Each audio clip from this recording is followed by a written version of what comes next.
Bismillahirrahmanirrahim. Elhamdülillahi Rabbil alemin.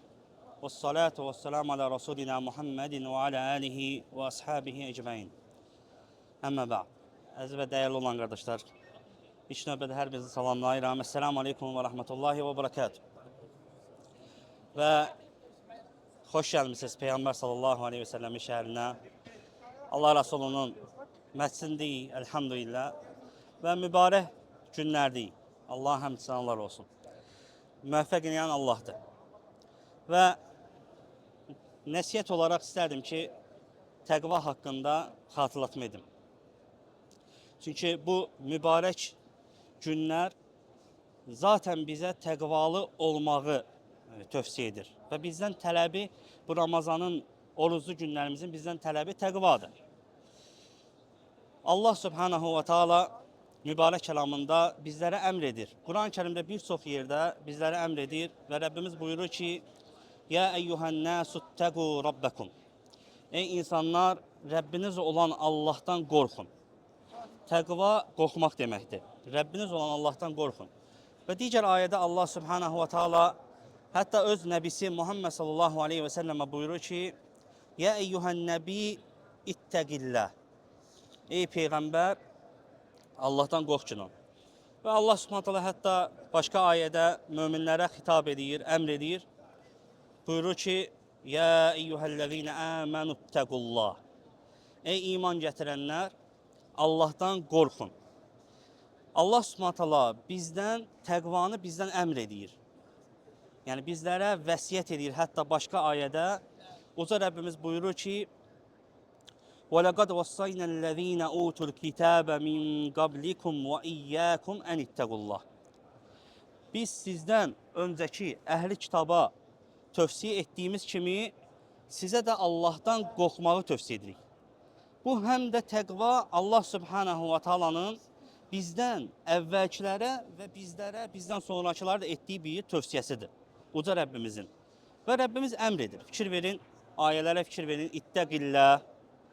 وَاتَّقُوا يَا اَيُّهَا النَّاسُ اتَّقُوا رَبَّكُمْ. Hamısı əmrdir. Allah bizə əmr edir ki, ondan qorxaq. Və təqva, qardaşlar, təqva lüğətdə mənası var və şəriətdə mənası var. Qısaca məlumat verək, çünki hər birimiz təqvadan nəsiyyət edirik.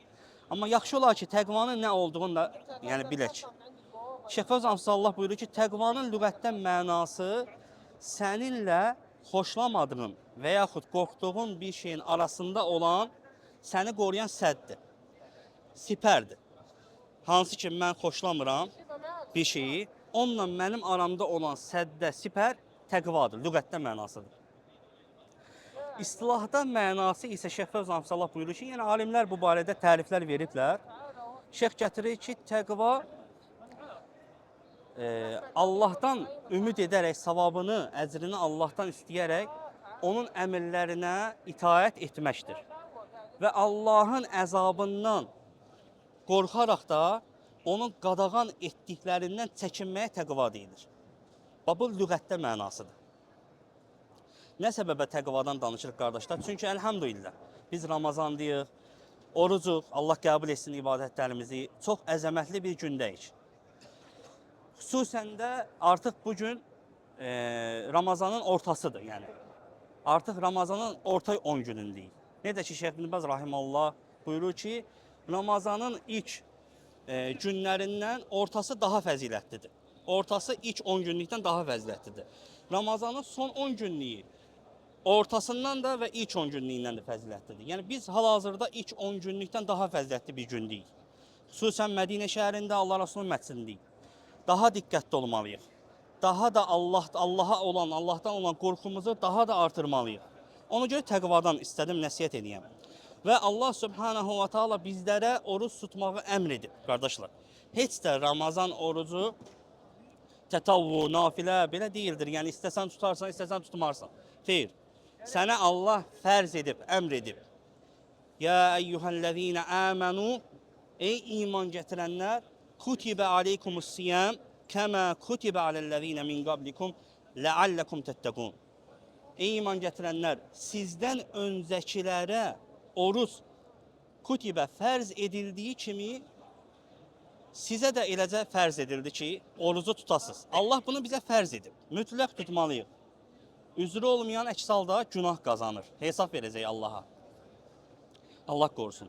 Və həmçinin buradan fayda olaraq qardaşlar, Ya eyyuhəllezine amenu deyir uca Rəbbimiz. Oruç tutmaq möminlərə xasdır.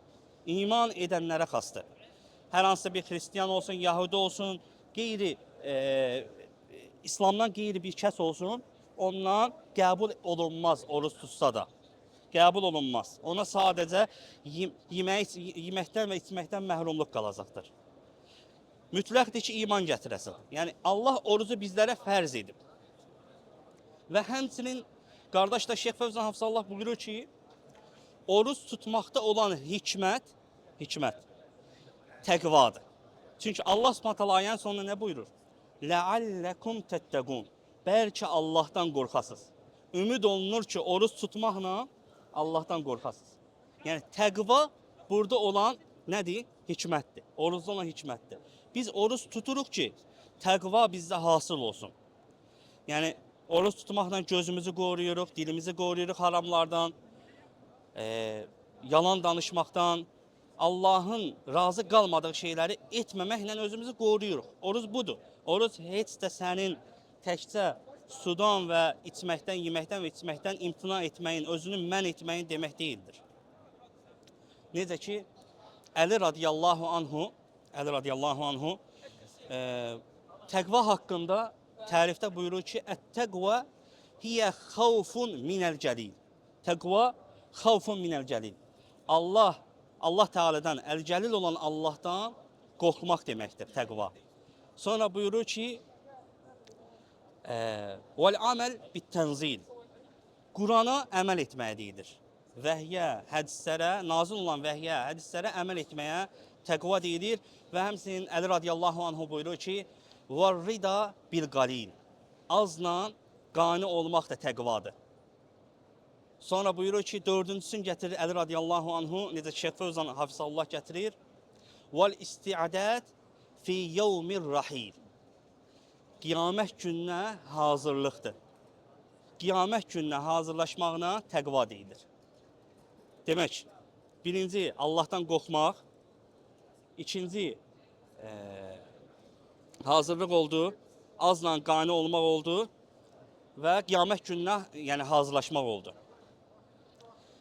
Və dəyərli qardaşlar, azla qani, bu dörd tərifin, necə ki tərif gətirdi Əli radiyallahu anhu, dördü də orucda cəm olub. Dördü də orucda cəm olub. Fikir verin, Allahdan qorxudur, və-tənzil, vəl-aməl bit-tənzildir, Qurana əməl etməkdir və həmçinin, dəyərli qardaşlar, azla qani olmaqdır. Fikir verin, biz sahurda az qısa olaraq yemək yemişik, elə demə. Axşama kimi onun üstündəyik. Elhamdülillah, təqribən 12 saatdir, elə demə. Bədənimiz artıq qani olub buna, alışmışıq. Fikir verin, iftarda qısa, süfrə üstü dolu olur, Allaha şükürlər olsun, neymətlərlə, elə demə. Vallahi bir dənə xurma yeyirsən, bir-iki dənə xurma yeyirsən, Allah olmayanlara qismət eləsin, nəsib etsin, onları doydursun, azları. Su içirsən, mədə doyur. Demək, azla qani olub, elhamdülillah. Demək, sən azla qənaətçil ola bilərsən, yəni, azla, elə demə. Allah həmdolsun, oruc bizə bunu öyrədir. Əsas məqsəd, hikmət nədir? Dəyərli qardaşlar, təqvadır. Təqva. Səndə Allah qorxusu hasıl olur. Necə ki, bax ki, hədisə, Peyğəmbər sallallahu aleyhi və səlləm subaya nə tövsiyə edir subaylara? Deyir ki, içinizdən kimlər bacarırsa evlənsin. Kimlər bacarırsa evlənsin ki, səbəbini də deyir, Müslimdə keçir hədis. Şəhvətlərin yığıb yığışdıra bilsinlər, yəni. Yox, deyir, bacarmayan Allah Rasulü çarə gətirir. Kim ki evlənməyə bacarmır, o deyir, neynəsin? Oruç tutsun. Oruç tutsun ki, deyir, nə? Onu şəhvətdən qoruyacaq. Oruç səni şəhvətdən qorumalıdır. Oruç səni haramdan qorumalıdır. Baxmaqdan, danışmaqdan, valideyni incitməkdən, pis söz söyləməkdən.